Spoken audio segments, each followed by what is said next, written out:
ನ್ಯಾಮತಿ ಅವಳಿ ತಾಲೂಕಿನ ಇವುಗಳಿಗೆ ಹೆಚ್ಚಿಗೆಯನ್ನು ಕೊಡ್ತಾ ಇದೀವಿ. ಭಾರತೀಯ ಜನತಾ ಪಾರ್ಟಿ ಹೋರಾಟ ಮಾಡಲ್ಲ ಅಂತ ತಿಳ್ಕೊಂಡಿರ್ಬೋದು. ನೀವೇನಾದ್ರೂ ರಾಜಕಾರಣ ಮಾಡಿದ್ರೆ ಪಾರ್ಟಿ ಪಕ್ಷ ಮಾಡಿದ್ರೆ ಇವರು ಯಾರು ಕಾಂಗ್ರೆಸ್ ಎಸ್ಟಿಮೇಟ್ ಮಾಡಿಕೊಡು, ಬಿಜೆಪಿ ಕೊಡಬೇಡ, ಏನು ಇವರೊಬ್ಬರ ಮನೆಗೆ ತಂದು ಕೊಡ್ತಾರೆ ಇವರು. ಕೇಂದ್ರ ಸರ್ಕಾರ ನಮ್ಮ ಅವಧಿಯಲ್ಲಿ ತೋಟಗಾರಿಕೆ ಇಲಾಖೆಯಲ್ಲಿ ಯಾರೇ ಬಂದು ಬಿಜೆಪಿ ಕಾಂಗ್ರೆಸ್ ಅಂತ ನೋಡಲಿಲ್ಲ, ಉದ್ಯೋಗ ಖಾತೆಯಲ್ಲಿ ಎಸ್ಟಿಮೇಟ್ ಮಾಡಿ ಕೆಲಸ ಮಾಡಿಕೊಡು ಅಂತ ಹೇಳ್ತಿದ್ವಿ. ಅಥವಾ ಹಳ್ಳಿಗಳಿಗೆ ಡ್ರೈನೇಜ್ ಇರ್ಬೋದು, ರಸ್ತೆಗಳಿಗೆ, ಸಿಸಿ ರೋಡ್ಗಳಿಗೆ ನಾ ಯಾವ್ದಕ್ಕೂ ಹಣ ಭ್ರಷ್ಟಾಚಾರ ಆಗ್ತಿರ್ಲಿಲ್ಲ.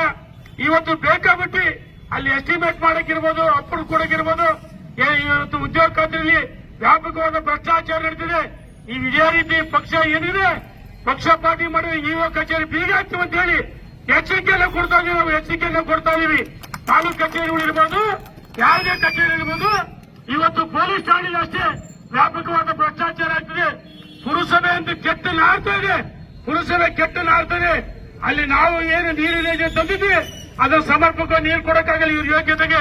ಪುರಸಭೆಯಿಂದ ಹಿಡಿದು ಎಲ್ಲ ಕಚೇರಿಗಳಲ್ಲಿ ವ್ಯಾಪಕವಾದ ಭ್ರಷ್ಟಾಚಾರ ಆಗ್ತಿದೆ.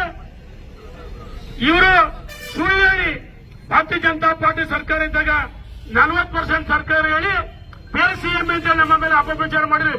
ಈ ಸರ್ಕಾರ 40% ಕಮಿಷನ್ ಸರ್ಕಾರ.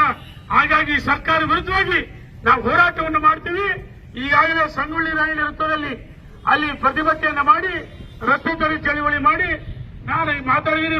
ಮುಖಂಡರುಗಳು ಯಾಕೆ ಸುಡು ಬಿಸಿಲಿದೆ ಅಲ್ಲಿ ಏನು ಸಂಗೊಳ್ಳಿ ರಾಯಣ್ಣ ಸರ್ಕಲ್ ಬಹಳ ದೊಡ್ಡ ಸಂಖ್ಯೆಯಲ್ಲಿ ನಮ್ಮ ಕಾರ್ಯಕರ್ತರು ಈ ಬಿಸಿಲಿನಲ್ಲಿ ಎಲ್ಲ ಆ ಕಡೆ ಈ ಕಡೆ ಮರ ಹಿಡಿದು ನೆರಳಿ ನಿಂತದೆ. ಹೆಚ್ಚು ಸಮಯ ತೇಲ್ಕೊಂಡಿದೆ, ಸುಡು ಬಿಸಿಲು ನೆತ್ತಿ ಸುಡ್ತಾ ಇದೆ, ಯಾಕೆ ನಿಲ್ಲಕ್ಕಾಗ್ತಲ್ಲ. ಹೆಚ್ಚು ಮಾತನಾಡದೆ ಮುಂದಿನ ದಿನಮಾನಗಳಲ್ಲಿ ಈ ಸರ್ಕಾರ ಅಗತ್ಯ ವಸ್ತುಗಳ ಬೆಲೆಯನ್ನು ಇಳಿಸಬೇಕು ಮತ್ತು ಅಲ್ಪಸಂಖ್ಯಾತರಿಗೆ ಏನು ಧರ್ಮದ ಆಧಾರ ಮೇಲೆ 4% ಮೀಸಲಾತಿಯನ್ನು ಕೊಡಿದರೆ ಅದಕ್ಕೂ ಸಹ ರದ್ದು ಮಾಡಬೇಕು. ಅದು ರಾಜ್ಯಪಾಲರಿಂದ ಇವ್ರಿಗೆ ಗೊತ್ತು. ರಾಜ್ಯಪಾಲರು ಅನುಮತಿ ಕೊಡಲ್ಲ, ಕೋರ್ಟ್ಗೆ ಬಿದ್ದೋಗುತ್ತೆ. ಮತ್ತು ಗೃಹಲಕ್ಷ್ಮಿ ಹಣನೇ ಬಿಡುಗಡೆ ಮಾಡಬೇಕು. ಇವತ್ತು ಹೊನ್ನಾಳಿ ನ್ಯಾಮತಿ ಅವಳಿ ತಾಲೂಕಿಗೆ ವ್ಯಾಪಕವಾದ ಭ್ರಷ್ಟಾಚಾರ ಇರಬಹುದು. ರಾಜ್ಯದಲ್ಲಿ ಭ್ರಷ್ಟಾಚಾರದ ಹೋರಾಟ ಮಾಡ್ತೀವಿ. ಹಾಲಿನ ಪ್ರೋತ್ಸಾಹವನ್ನು ಕೊಡಬೇಕಂತ ಒತ್ತಾಯ ಮಾಡಿ ಭಾರತ್ ಮಾತಾ ಕಿ ಜೈ, ಭಾರತ್ ಮಾತಾ ಕಿ.